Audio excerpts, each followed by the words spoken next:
اعوذ باللہ من الشیطان الرجیم بسم اللہ الرحمن الرحیم سنقرئک فلا تنسى إلا ما شاء الله إنه يعلم الجهر وما يخفى ونيسرك لليسرى فذكر إن نفعت الذكرى سيذكر من يخشى ويتجنبها الأشقى الذي يصلى النار الكبرى ثم لا يموت فيها ولا يحيا صدق اللہ العظیم۔ ہم جلد آپ کو پڑھائیں گے پھر آپ نہیں بھولیں گے، مگر جو اللہ چاہے، بے شک وہ جانتا ہے ظاہر کو اور اس کو جو چھپا ہوا ہے، اور ہم آپ کو آسان کر دیں گے طریقہ یسرا کے لیے، بس آپ نصیحت کیجئے اگر آپ کی نصیحت فائدہ دے۔ یقیناً نصیحت وہ حاصل کرے گا جو ڈرتا ہوگا، اور پہلو تہی وہ کرے گا جو بدبخت ہوگا، اور وہ داخل ہوگا بڑی آگ میں، پھر اس آگ میں نہ موت ہوگی نہ زندگی ہوگی۔ سورۃ الاعلیٰ کی آیت نمبر 6 سے لے کر آیت نمبر 13 تک میں نے آپ کے سامنے جو پڑھی ہیں، ان آیات مبارکہ کے اندر اللہ رب العزت نے فریضہ پیغمبری کے مطابق حضور صلی اللہ علیہ وسلم کو ہدایات عطا فرمائیں کہ آپ کے پیغمبر ہونے کا جو فریضہ ہے وہ کیا ہے، اس بارے میں ہدایات، اور ان ہدایات سے پہلے اس کام کے اندر، اس فریضہ پیغمبری کے اندر اللہ کی طرف سے ایک سہولت کا بھی ذکر ہے۔ وہ سہولت یہ فرمائے کہ سنقرئک فلا تنسى الا ما شاء اللہ، کہ ہم آپ کو جلد پڑھائیں گے کہ پھر آپ نہیں بھولیں گے مگر جو اللہ چاہے گا۔ کیا مطلب کہ اللہ فرماتے ہیں کہ ہم آپ کو پڑھائیں گے پھر آپ نہیں بھولیں گے مگر جو اللہ چاہے گا وہ آپ بھول جائیں گے؟ اس کے دو مطلب مفسرین نے لکھے ہیں۔ ایک مطلب یہ ہے کہ حضور صلی اللہ علیہ وسلم کو اللہ رب العزت جو قرآن پاک پڑھائیں گے وہ اس انداز سے پڑھائیں گے کہ حضور پھر کبھی قرآن بھولیں گے نہیں، جیسا کہ سورۃ القیامہ کے اندر اللہ رب العزت نے ارشاد فرمایا کہ لا تحرک بہ لسانک لتعجل بہ ان علینا جمعہ وقرآنہ۔ آپ صلی اللہ علیہ وسلم کو اللہ نے فرمایا کہ آپ اپنی زبان کو جلدی جلدی حرکت نہ دیں، اس قرآن کو جمع کرنا وہ ہمارے ذمے ہے۔ آپ صلی اللہ علیہ وسلم پر جب جبرائیل علیہ السلام وحی لے کر آتے، آپ کو قرآن کی وحی سناتے، تو جیسے جیسے جو سلام قرآن پڑھتے جاتے حضور بھی ساتھ پڑھتے جاتے۔ حضور اس لیے پڑھتے کہیں ایسا نہ ہو کہ جبرائیل علیہ السلام مجھے پڑھا کے چلے جائیں اور قرآن کی کوئی آیت مجھ سے بھول نہ جائے، کوئی رہ نہ جائے، تو آپ ساتھ ساتھ پڑھتے جاتے۔ اللہ رب العزت نے فرمایا کہ اے محبوب پیغمبر، آپ اپنی زبان کو جلدی جلدی حرکت نہ دیا کریں، لا تحرک بہ لسانک لتعجل بہ، جلدی نہ کریں اپنی زبان کو حرکت دینے میں، بلکہ آپ خاموشی کے ساتھ اس قرآن کو سنا کریں۔ باقی جو دل کے اندر یہ خیال ہے کہ کہیں بھول نہ جائے، کوئی رہ نہ جائے، ان علینا جمعہ وقرآنہ، اس قرآن کو آپ کے سینے کے اندر جمع کرنا وہ تو ہماری ذمہ داری ہے۔ تو یہاں پر بھی اللہ نے یہ فرمایا کہ سنقرئک فلا تنسى، ہم آپ کو قرآن پڑھائیں گے کہ آپ بھولیں گے نہیں، جو ہم آپ کو پڑھائیں گے وہ آپ کو یاد رہے گا، آپ کو قرآن نہیں بھولے گا۔ الا ما شاء اللہ، مگر جو اللہ چاہے گا آپ کو بھول جائے۔ کیا مطلب کہ اللہ چاہے گا آپ بھول جائیں گے؟ مطلب یہ ہے کہ انسانی تقاضا، بشری تقاضا کہ انسان کوئی لفظ، کوئی آیت بھول بھی تو سکتا ہے پڑھتے پڑھتے۔ حضور علیہ الصلاۃ والسلام اللہ کے پیغمبر، بحیثیت پیغمبر ہونے کے آپ گناہوں سے پاک ہیں، لیکن بحیثیت انسان ہونے کے آپ بھول سکتے ہیں۔ گناہ اللہ کی نافرمانی ہے، وہ نبی سے نہیں ہو سکتا، لیکن بھول اللہ کی نافرمانی نہیں ہے، وہ نبی سے ہو سکتی ہے۔ جیسا کہ سورہ بنی اسرائیل اور سورہ کہف کے اندر اللہ نے تذکرہ فرمایا کہ مکہ کے لوگوں نے حضور صلی اللہ علیہ وسلم سے چند سوالات کیے کہ یہ بتائیں کہ روح کس کو کہا جاتا ہے، نمبر 2 اصحاب کہف کون تھے، نمبر 3 ذوالقرنین بادشاہ کون تھا۔ یہ 3 سوالات کیے اور ان سوالات بھی مدینہ کے یہودی علماء سے پوچھے تھے۔ مقصد ان کا یہ تھا کہ حضور صلی اللہ علیہ وسلم کو کسی طرح دبایا جائے، جو حضور کی تبلیغ اٹھ رہی ہے نا، یہ بند ہو جائے، دب جائے۔ لہذا آپ صلی اللہ علیہ وسلم سے سوالات کیا، اور حضور صلی اللہ علیہ وسلم کا ہمیشہ معمول تھا کہ آپ بغیر وحی کے جواب نہیں دیا کرتے تھے۔ آپ صلی اللہ علیہ وسلم نے فرمایا کہ میں ان کا جواب تمہیں کل دوں گا، لہذا کل آئی تو آسمان سے وحی نہ اتری آگے جواب پوچھنے کے لیے، آپ پر کوئی وحی نہیں اتری تو آپ خاموش ہیں۔ اگلے دن وقت گزرتا گیا، آپ پر وحی نہ اتری، لوگوں نے باتیں کسنا شروع کر دی، دیکھا جواب نہیں دیا تو نعوذ باللہ جھوٹے۔ اللہ تعالیٰ نے جب پھر وحی اتاری نا اس جواب کے لیے، وہاں پر اللہ نے فرمایا کہ وَلَا تَقُولَنَّ لِشَيْءٍ إِنِّي فَاعِلٌ ذَلِكَ غَدًا إِلَّا أَن يَشَاءَ اللَّهُ۔ اے محبوب پیغمبر، کبھی یہ نہ کہا کریں کہ میں یہ کل کروں گا، مگر کہیں اِلَّا أَن يَشَاءَ اللَّهُ، جو اگر اللہ چاہے گا تو میں کروں گا، یعنی اللہ کی مشیت کو ساتھ ملائیں، انشاءاللہ کہیں کہ میں انشاءاللہ کل یہ کام کروں گا۔ تو یہاں پر حضور صلی اللہ علیہ وسلم یہ انشاءاللہ کہنا بھول گئے تھے، لہٰذا اس وجہ سے وحی کے اندر کیا ہو گئی، تاخیر ہو گئی۔ تو یہ بھول نبی سے ہو سکتی ہے، یہ ایک بشری تقاضا ہے، لہٰذا نبی گناہوں سے تو معصوم ہے اور بھول سے محفوظ نہیں ہے، نبی سے بھول ہو سکتی ہے۔ اور حدیث کے اندر اس کی مثالیں بہت ساری موجود ہیں کہ آپ صلی اللہ علیہ وسلم نماز کے اندر بھولے بھی ہیں۔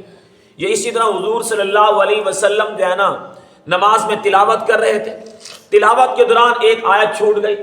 حضرت ابی بن کعب رضی اللہ تعالیٰ عنہ حضور کے صحابہ میں سے قرآن کے بڑے قاری تھے، لہذا یہ بڑے پریشان ہوئے کہ آپ صلی اللہ علیہ وسلم نے یہ آیت چھوڑ دی، تو حضور نے آیت کیوں چھوڑ دی ہوگی؟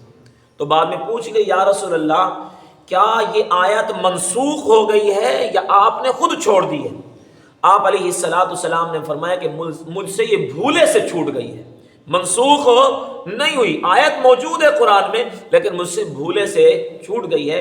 تو معلوم یہ ہوا کہ نبی علیہ السلام سے بھول ہو سکتی ہے۔ تو اللہ نے آپ یہ فرمایا کہ ہم آپ کو قرآن پڑھائیں گے، آپ کو قرآن یاد ہو جائے گا، آپ کبھی اس کو بھولیں گے نہیں، لیکن مگر جو اللہ چاہے وقتی طور پہ انسانی تقاضے کے مطابق وہ آیت آپ سے بھول سکتی ہے، یہ ہو سکتا ہے۔ ایک مطلب تو یہ ہوا کہ ہم آپ کو قرآن پڑھائیں گے، قرآن آپ کو بھولے گا نہیں، مگر جو اللہ چاہے گا اس میں سے بھول ہو سکتی ہے۔ دوسرا مطلب یہ ہے، اللہ فرماتے ہیں کہ ہم آپ کو قرآن پڑھائیں گے، ہم آپ قرآن نہیں بھولیں گے، مگر جو اللہ چاہے گا اس میں سے بھول ہو جائے گی۔ اس کا مطلب یہ ہے کہ احکامات جو اتر رہے ہیں، ان احکامات میں تبدیلی ہو سکتی ہے۔ قرآن پاک کے اندر اللہ نے احکامات اتارے ہیں، لہٰذا ایسا ہوتا تھا قرآن کی ایک آیت اترتی ہے، ایک حکم اترتا اس آیت کے تحت، پھر کچھ وقت کے آنے کے بعد نا اس حکم کو منسوخ کر دیا جاتا۔ جب وہ حکم منسوخ ہوتا تو اس کی جگہ اللہ دوسرا حکم دے دیتے۔ اللہ تعالیٰ نے سورہ بقرہ کے اندر یہی بات ارشاد فرمائی کہ ما ننسخ من آیت او ننسیہا ناتی بخیر منہا او مثلیہا، ہم کسی آیت کو منسوخ کرتے ہیں، یعنی اس کے حکم کو ختم کرتے ہیں یا اس آیت کو ختم کرتے ہیں، فرمایا کہ ہم اس سے بہتر کوئی آیت کو، اس سے بہتر حکم لے آتے ہیں، او مثلیہا یا اس جیسا کوئی حکم لے کر آتے ہیں۔ لہٰذا آپ پہ قرآن اترا، یہ قرآن آپ کو یاد رہے گا، اس کے احکامات یاد رہیں گے، مگر جو اللہ چاہے گا وہ منسوخ بھی ہو جائیں گے۔ آپ صلی اللہ علیہ وسلم پر بہت سارے احکامات ایسے آئے کہ بعد میں منسوخ بھی ہو گئے، اس کی آیاتیں بھی منسوخ ہو گئی یا احکامات منسوخ ہو گئے۔ آیت موجود ہے لیکن حکم کیا ہو گیا بھائی، منسوخ ہو گیا۔ میں آپ کو مثال بھی دے دوں تاکہ بات سمجھ آ جائے۔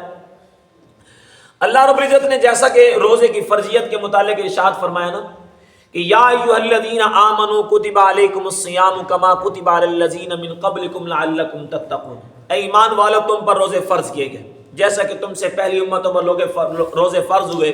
یہ کیوں فرض ہوئے؟ لعلکم تتقون، تاکہ تم متقی اور پرہیزگار بن جاؤ۔ ایام معدودات، یہ چند دن ہیں روزوں کے، پورا سال تو روزے نہیں ہے، ایک مہینہ روزے۔ فمن کان منکم مریضا او علی سفر فعدۃ من ایام اخر، فرمایا کہ تم میں سے کوئی آدمی مریض ہے یا سفر پر ہے، لہذا فرمایا کہ وہ بعد میں روزے رکھ لے، ضروری نہیں کہ وہ روزے رکھے، اللہ نے حکم دے دیا اس کو بعد میں روزے رکھنے کی اجازت ہے۔ یا فرمایا کہ کوئی ایسا شخص ہے جو روزہ رکھنے کی طاقت رکھتا ہے، وعلی الذین یطیقونہ فدیۃ طعام مسکین، جو روزہ رکھنے کی طاقت رکھتا ہے لیکن رکھنا نہیں چاہتا، وہ کسی مصروفیت کی وجہ سے ہو، طاقت تو ہے، وقت بھی ہے، مسافر بھی نہیں ہے، مریض بھی نہیں ہے، طاقت بھی ہے، روزہ رکھتا نہیں ہے، رکھنا نہیں چاہتا، اللہ نے فرمایا فدیۃ طعام مسکین، وہ ایک روزے کا فدیہ ادا کر دے، لہذا معافی ہو جائے گی۔ اب یہ حکم آ گیا، اس کے اندر دیکھا جائے تو ہر بندے کو اجازت ہے، نہیں رکھنا چاہتا روزے کا فدیہ دے دے، لیکن اس حکم کے بعد اللہ نے دوسرا حکم دیا، اللہ نے فرمایا کہ اب فمن شہد منکم الشہر فلیصم، تم میں سے جو شخص بھی رمضان کا مہینہ اپنی زندگی میں پائے اس کے لیے ضروری ہے کہ رمضان کا روزہ رکھے۔ ہاں صرف پھر وہ اجازت دے دی، مریض کو بھی اجازت ہے، وہ روزہ چھوڑ سکتا ہے بوجہ مرض۔ نمبر 2، مسافر ہے، سفر کی مجبوری کی وجہ سے روزہ چھوڑ سکتا ہے۔ باقی طاقت والا آدمی ہے، جسمانی طور پہ طاقت ہے، مریض نہیں، مسافر نہیں ہے، اس کا روزہ چھوڑنے کی اجازت نہیں ہے۔ اب ایک اللہ نے حکم دیا تھا، پھر اس حکم کو منسوخ کر کے اللہ نے دوسرا حکم دے دیا، یہ مطلب ہے اللہ ماشاء اللہ، مگر جو اللہ چاہے گا اس میں سے بھول ہو جائے گی، اس کا حکم منسوخ ہو جائے گا۔ تو لہٰذا آپ صلی اللہ علیہ وسلم کے لیے اللہ نے سہولت کر دی، اے میرے محبوب پیغمبر، ہم آپ کو قرآن پڑھائیں گے، ہم آپ کو شریعت دیں گے، ایسا قرآن پڑھائیں گے یا ایسے انداز سے شریعت دیں گے کہ آپ اس میں سے کچھ بھولیں گے نہیں، جو اللہ چاہے گا وہی ہوگا۔ انہ یعلم الجہر وما یخفی، اس لیے کہ وہ اللہ ظاہر کو بھی جانتا ہے اور چھپے ہوئے کو بھی جانتا ہے۔ اس نے آج ایک حکم دیا، کل اس حکم کو ختم کر دیا، وہ بہتر جانتا تھا، اس نے آج حکم دیا، کل کیوں ختم کر دیا؟ آپ صلی اللہ علیہ وسلم جب ہجرت فرما کر مدینہ طیبہ میں آئے، اللہ کا حکم آ گیا ہے میرے محبوب پیغمبر، آپ نے اپنی نماز کا رخ بیت اللہ کی طرف نہ کریں، بیت المقدس کی طرف کر دیں، اللہ کا حکم آ گیا۔ آپ صلی اللہ علیہ وسلم نے 16 یا 17 مہینے یہودیوں کی طرف جو ہے نا، جو عبادت کا رخ تھا اس کی طرف آپ نے بھی رخ کیا اور بیت المقدس کی طرف آپ نے نماز پڑھی۔ 16-17 مہینے کے بعد پھر حکم اتر آیا قرآن کی شکل کے اندر، اللہ نے فرمایا ہے میرا محبوب پیغمبر اب آپ اپنا رخ بیت اللہ کی طرف کر دیں۔ اللہ بہتر جانتا ہے کہ اس حکم میں تبدیلی کیوں ہوئی، اللہ نے حکم تبدیل کیوں کیا ہے، اس کی حقیقت کو، اس کے ظاہر کو، اس کے باطن کا علم اللہ کے پاس ہے۔ آگے فرمایا وَنُيَسِّرُكَ لِلْيُسْرَىٰ، اس آیت کو ذرا سمجھیں کہ اللہ تعالیٰ نے ہمارے نبی کے لیے کیسی سہولت دی۔ فرمایا کہ ہم آپ کو آسان کر دیں طریقہ یسرا کے لیے، ہم آپ کو آسان کر دیں گے۔ تقاضا تو یہ تھا کہ یوں کہا جاتا ہم آپ کے لیے آسان کر دیں گے۔ وَنُيَسِّرُكَ لِلْيُسْرَىٰ کا مطلب کیا میں بتا رہا ہوں، ہم آپ کو آسان کر دیں گے طریقہ یسرا کے لیے، شریعت کے لیے۔ تقاضا یہ تھا کہ یوں کہا جاتا ہم آپ کے لیے شریعت کو آسان کر دیں گے، یوں کہا گیا ہم آپ کو شریعت کے لیے آسان کر دیں گے۔ میری بات بڑا سمجھ آ رہی نا آپ کو؟ اللہ تعالیٰ نے کیا فرمایا، ہم آپ کو شریعت کے لیے آسان کر دیں۔ ہونا کیا چاہیے تھا، ہم آپ کے لیے شریعت کو آسان کر دیں گے، لیکن اللہ نے یوں نہیں فرمایا۔ کیا وجہ؟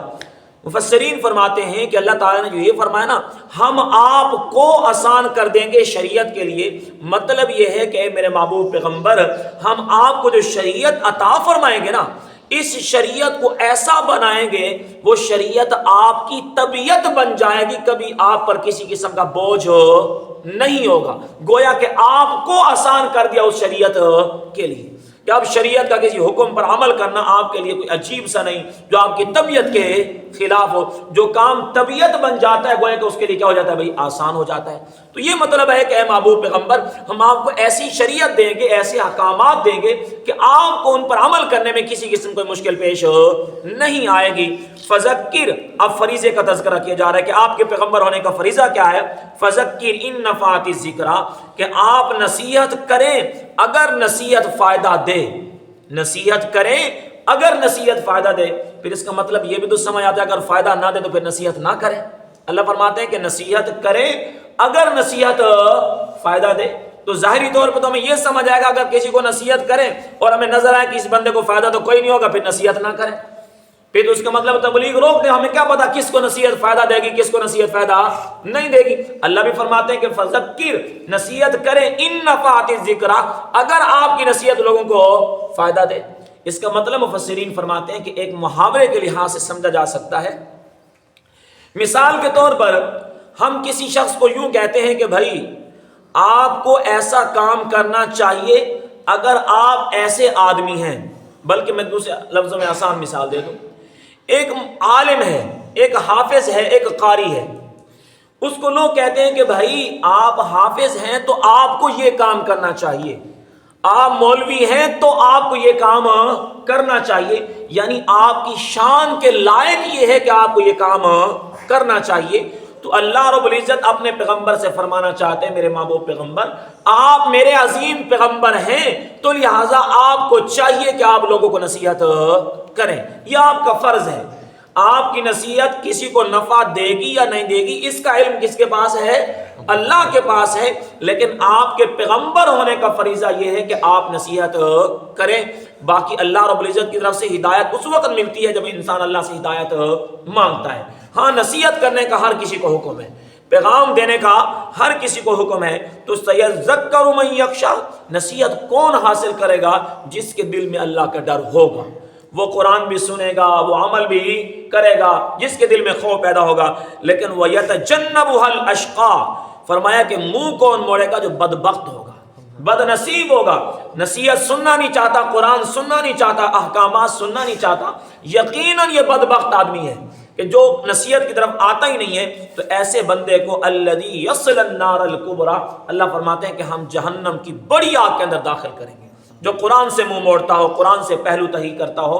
اور اللہ تعالیٰ نے اسی کا تذکرہ جو 16 پارے میں فرمایا, میں اکثر یاد آپ کے سامنے ذکر بھی کرتا رہتا ہوں کہ من اعرض عن ذکری, اللہ کہتا ہے جو میرے قرآن سے منہ موڑ لیتا ہے میں اس کو فإن له معیشۃ ضنکا, دنیا کی روزی تنگ کر دیتا ہوں. میرے قرآن سے اس نے منہ موڑا ہے نا, یہ بدبخت آدمی ہے, دنیا کی روزی اس کی تنگ کر دیتا ہوں. وَنَحْشُرُهُ يَوْمَ الْقِيَامَةِ أَعْمَىٰ, اور میں قیامت والے دن اس کو جب کھڑا کروں گا نا اندھا کھڑا کروں گا.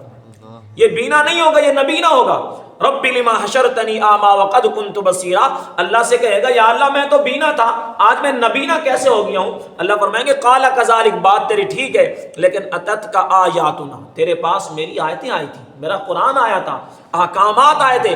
فنسیتہا, تو نے بھلا دیا تھا. وکذالک الیوم تنسیٰ, آج میں نے تجھے بھلا دیا. تو یہ بدبخت آدمی ہے جب قرآن پڑھا جائے, جب قرآن سنایا جائے اور وہ سننا بھی نہ چاہتا ہو, وہ سمجھنا بھی نہ چاہتا ہو, تو ایسے بندے کی پھر سزا کیا فرمائی اللہ نے کہ یصلی النار الکبریٰ, بڑی آگ میں داخل ہوگا, جہنم کی سخت سے سخت سزا کے اندر. ثم لا يموت فیہا ولا یحییٰ, نہ موت نہ زندگی, یعنی نہ مرتا ہے نہ جیتا ہے. جب انسان کسی تکلیف میں ہونا تو یہ سمجھاتے ہیں نہ موت آتی ہے نہ جو ہے انسان کو زندگی سکون کی مل رہی ہے, وہاں پر کوئی سکون کی جگہ نہیں ہوگی. اللہ ہم سب کو عمل کرنے سمجھنے کی توفیق عطا فرمائے.